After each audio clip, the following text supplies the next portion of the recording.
O principal partido de apoio ao governo Dilma, o PMDB, iniciou uma série de vídeos na TV dizendo que quer a verdade sobre a crise no país.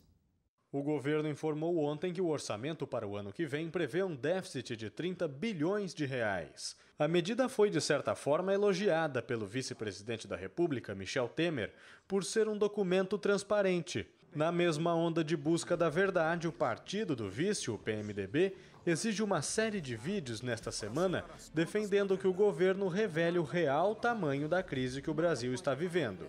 O PMDB não tem medo da verdade que virá. Eduardo Cunha, presidente da Câmara, e Renan Calheiros, presidente do Senado, os dois do PMDB, também participam dos vídeos.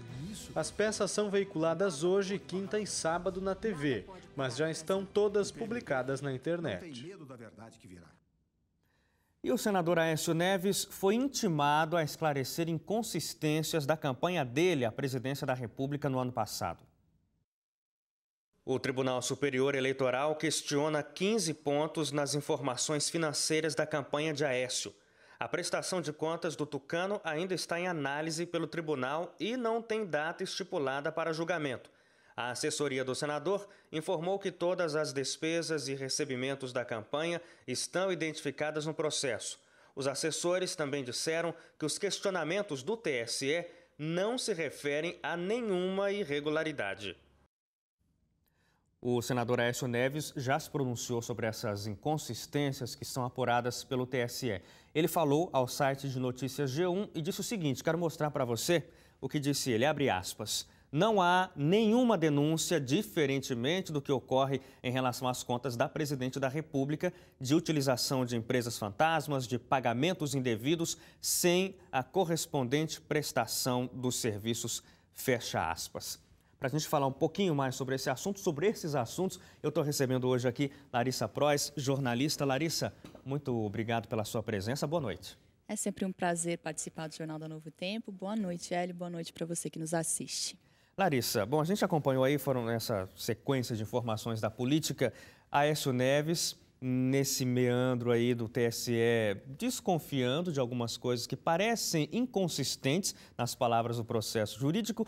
E antes o PMDB aí, que começou hoje uma série de vídeos dizendo que é defensor da verdade, precisa que a verdade sobre a crise do país seja dita pelo governo. É um discurso político bastante interessante nos dois casos, não é, Larissa? É interessante porque parece que todos querem a verdade, mas todo mundo tem alguma coisa a esconder, né?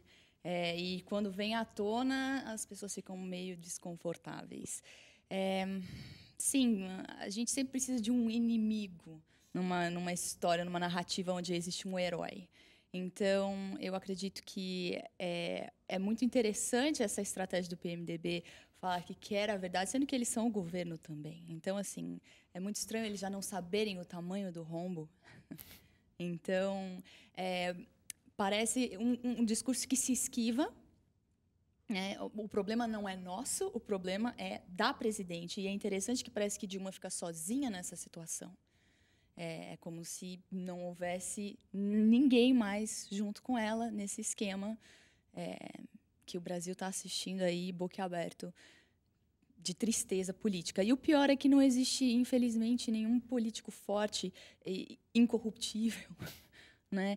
Só que essa questão da corrupção e da verdade, ela é dolorida, porque todos nós somos passíveis de corrupção e todos nós devemos alguma coisa. Porque a corrupção ela não começa nos níveis governamentais, ela começa quando você corta a fila, você passa pelo acostamento, você mente para o seu filho em casa ou falsifica um atestado.